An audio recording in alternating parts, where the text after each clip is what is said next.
What do you do when you want something, yet no idea how to reach it? What do you do when you've been set on a path for your life, yet feel a part of you calls you in a different direction with uncharted path? How do you chart a path to a dream that seems unreachable? How do you achieve a dream when nothing around you helps you to even visualize that dream? We live in a world that is comfortable with norms, particular way of doing things. I am required to start school at a particular age, learn specific subjects, and make sure I follow through with good grades if I want to be prominent in future. There is nothing wrong about that. It's a good thing. But the question, however, is, what becomes of me if I'm unable to follow through? Because the truth is, there are greater numbers who are not wired to follow through. Not because they choose to, or because they are not good enough, but because they are different. Today, we're going to talk about what you do for yourself if you do not fall into the normal. The truth is, you can chart your path to your dream. It doesn't matter your background, your social class, or the schools you attended. There is always another way of doing the same thing to get the same outcome or results.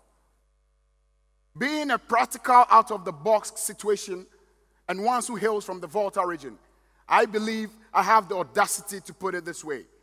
There are several ways to kill a cat. To tell you a little bit about myself, I was born 6 months, 2 weeks, with 0 survival chances. My mom was asked to let it go because there were no incubators in Ghana at the time, and that I wouldn't live to see my first birthday. The last time I checked, it was my 34th birthday. Thanks to my mom for her extraordinary effort to keep her first child alive against all odds. Before my 21st birthday, I had failed my senior high school final exams 3 times, with completely no hope of ever getting a university admission. Clearly off track, the accepted path. I became a puzzle, not only to my parents, but to myself, until I discovered the power of self-learning through curiosity and motivation. Today, not only do I have a degree and an MBA, but 3 companies that help people self-learn, automate their homes, and build their dreams. Obviously, the next possible question will be, how is that even possible? I hear that a lot. I will not pretend I have answers or had answers back then. And I'm not going to pretend I have all the answers now. But over time, I've come to gain valuable insights. These I want to share with you today.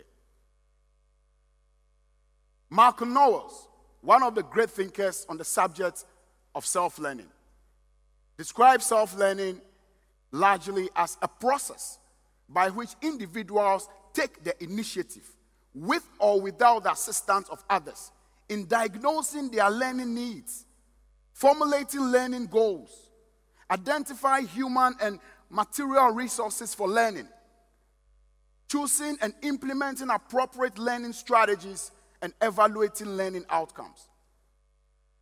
The University of Waterloo stressed on 4 stages of self-learning: being ready to learn, setting learning goals, engaging in the learning process, and evaluating learning outcome.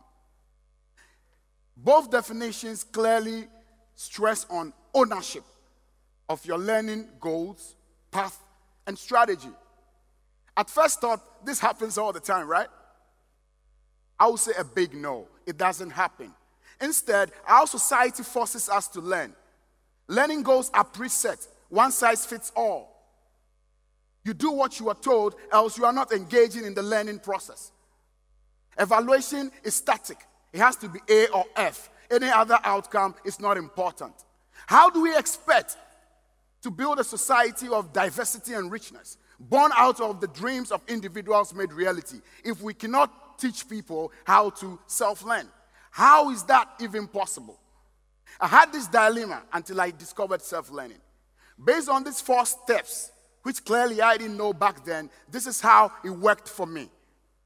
Being ready to learn. My curiosity about technology and its uses, driven by my anger at myself and family, to prove everyone wrong after failing high school 3 times, made me ready to learn anything, computers or technology. Setting learning goals. You see, I wanted to build things that my curiosity about technology had helped me to discover. So somewhere in 2003, I finally sent my first email. It was to myself. I was fascinated, although it took a few hours. Then I asked myself, how is that even possible? There was no one to go to, so I asked ask.com. Obviously, today would have been Google. Then all of a sudden, ask.com was telling me about servers, mail servers, DNS servers, proxy servers. I was lost. But then, I said to myself, what if I could learn to build all these fancy servers they're trying to impress me with? And that changed everything. That became my learning goals. Engaging in the learning process. You see, this is where you get to understand what you've gotten yourself into. In my case, I had to actually build the servers I said I was going to build in my learning goals. I used to have diskettes, floppy disks, different colors, moving from one internet cafe to the other, downloading tutorials, how-tos on how to build servers. But I got stuck because I didn't have a personal computer to practice with. So I kind of turned down my anger a bit, went to beg my mom to get me a computer.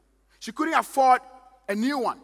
So I had to convince one of the hardware technicians at a cafe I frequent to help me build my own computer, buying components from older and damaged ones.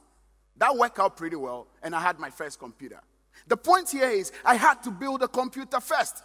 I could have easily said, if no one can buy me a computer, how does anyone even expect me to learn how to build those servers? It is this level of commitment and dedication. It's what we refer to here as engaging in the learning process. Now, measuring learning outcomes. In my case, or the question you need to answer here is, what was the outcome of the so-called self-learning you claim you have done?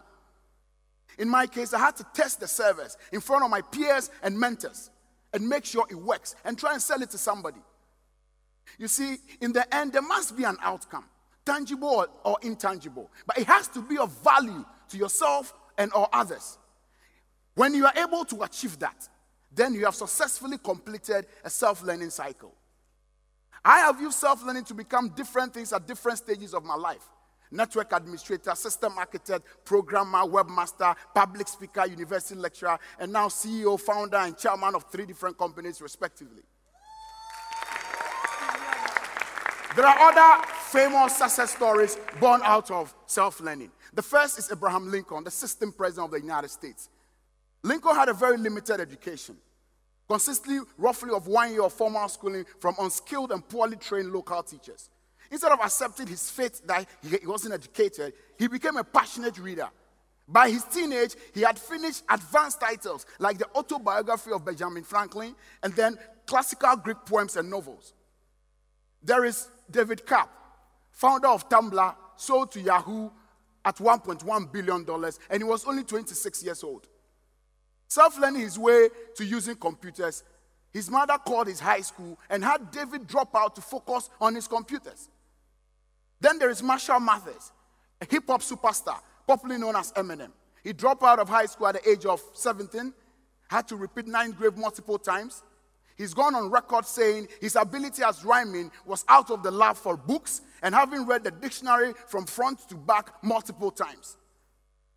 Then there is our own apostle, Dr. Kojo Safo Kantanka, a Ghanaian Christian minister, philanthropist, and the owner of Kantanka Group of Companies, which manufactures and assembles Kantanka-branded cars in Ghana.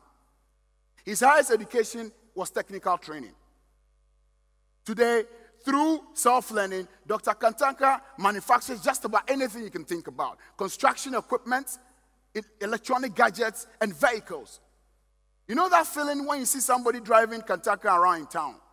You pause for a moment and you go like, so this car was made in Ghana. For real? There is something bigger you can also become through self-learning. That dream you have, that project you keep asking yourself whether you have what it takes to even start, that business idea you keep suppressing. I am asking you today to embrace self-learning as your tool and companion to help and guide your long walk to freedom. It is possible. It's been done over and over again. My footwear and outfit today was once the dream of Tony SENNA and Prince Mensah at Horseman Shoe and Measure to Make, respectively. I want you to walk out of this building knowing for a fact that anyone, everyone can self-learn their way to their dreams. Akbenami. Thank you.